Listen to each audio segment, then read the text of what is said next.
আজকে যে জিনিসটা নিয়ে আমি ভিডিওটা বানাচ্ছি সেটা হচ্ছে এই বইটা, গীতা তোমার জ্ঞান অমৃত। ঠিক আছে, এখানে খুব সুন্দরভাবে বইয়ের উপরের কভার এটা দেওয়া রয়েছে, শ্রীকৃষ্ণের ছবি, মহাভারতের একটা অংশের ছবি, এবং যেটার ভেতরে খুললে আপনারা এখানেই দেখতে পাবেন যে গীতা তোমার জ্ঞান অমৃত, নিচে জীব আমাদের জাতি, মানব ধর্ম আমাদের, হিন্দু মুসলিম শিখ ইসাই পৃথক কোনো ধর্ম নয়। এখান থেকে হচ্ছে শুরু। এর পরের পেজে চলে গেলে আপনি এইখানে সূচিপত্রতে যে জিনিসগুলো দেওয়া রয়েছে এগুলোতে তবু ঠিক রয়েছে। এখানে এখনও আমি পড়ে দেখিনি ব্যাপারগুলো, কিন্তু ঠিক তার পরের পেজটায় সূচিপত্রের এখানে লেখা আছে বাইবেলে মাংস খাওয়া নিষিদ্ধ, হজরত মুহাম্মদ মাংস খেতেন না। আমার ঠিক মনে হয় না যে শ্রীমদ্ ভাগবত গীতায় আমাদের পরমেশ্বর শ্রীকৃষ্ণ এই ধরনের জিনিসগুলো বলে যেতে পারেন। উপরে এইখানে দেওয়া রয়েছে 161 পেজ, দেখতে পাচ্ছেন আমি আঙুল দিয়ে পয়েন্টিং করলাম। পবিত্র বাইবেল ও পবিত্র কুরআন শরীফের সৃষ্টি রচনার প্রমাণ, মানে এটা ইনডাইরেক্টলি আমাদের শ্রীমদ্ ভাগবত গীতাকে অপমান করা হচ্ছে, এবং তার মধ্যে এগুলোকে ঢুকিয়ে দিয়েছে পবিত্র বাইবেল ও পবিত্র কুরআন শরীফের সৃষ্টি রচনার প্রমাণ। ঠিক আছে, এখানে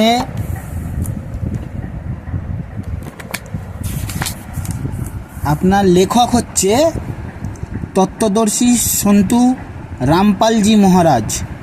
ঠিক আছে, এদের অ্যাড্রেস রয়েছে জেলা হিসার, হরিয়ানা, ভারত।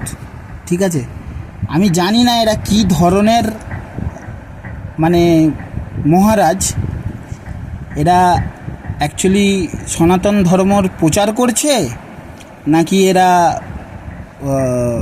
খ্রিস্টান আর মুসলিম ধর্মের দালাল, এটা ঠিক আমার মাথায় আসছে না। হ্যাঁ, এখানে পুরোপুরি দেখতে পাবেন। আপনারা অনেকেই এই বইগুলো কিনে রেখেছেন হয়তো আমার মতন। ফেসবুকে এরা প্রচণ্ড বিভিন্ন ধরনের বিজ্ঞাপন দিয়েছিল এই সমস্ত এর ব্যাপারে। ভেতরে অনেক কিছু লেখা আছে, কিন্তু অনেক কিছু এমন জিনিস রয়েছে যেগুলো আমাদের সনাতনীদের কোনো কাজেরই নয়। ঠিক আছে, গীতা অরিজিনাল গীতা তো নয়ই। হ্যাঁ, এখানে গীতার সার এখানে দেওয়া রয়েছে, কিন্তু আমার ঠিক জানা নেই যে কিভাবে এই জিনিসগুলো এরা বইতে ছেপে মানুষকে অন্য দিকে নিয়ে যাচ্ছে। ঠিক আছে, এগুলো আমার ঠিক জানা নেই। এখানে গুরু গ্রন্থ সাহেবের বাণী আছে 180 পেজের। এখানে সমস্ত কিছু ঢুকিয়ে দেওয়া হয়েছে।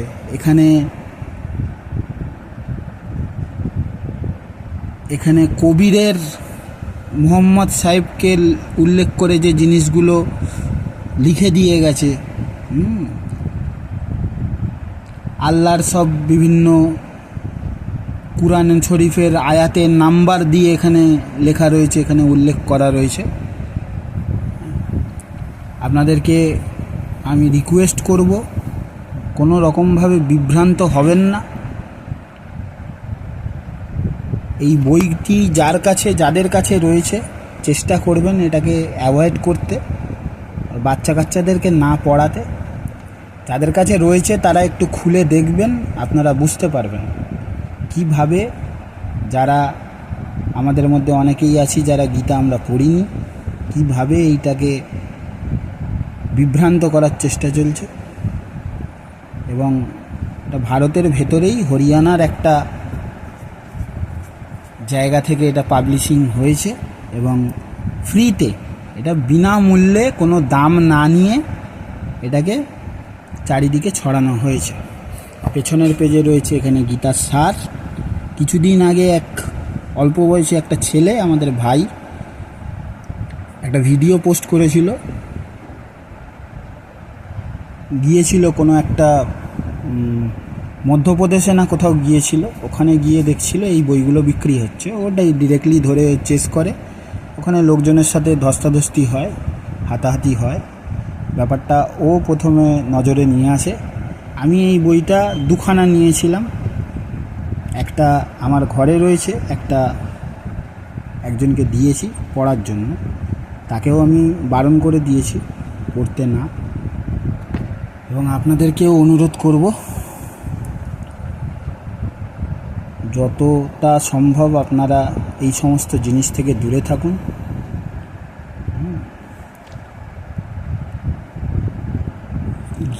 গীতা হচ্ছে শ্রীকৃষ্ণের মুখনিসৃত শুধু বাণীই নয়, গীতা হচ্ছে আমাদের জীবনের সার।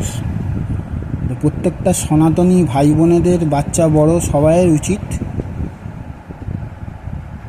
গীতা পাঠ করা এবং তার ভেতরের যে জিনিসগুলো রয়েছে বা যে বাণীগুলো রয়েছে সেগুলো আমাদের বোঝা বা সেই অনুরূপ জীবনযাপন করা।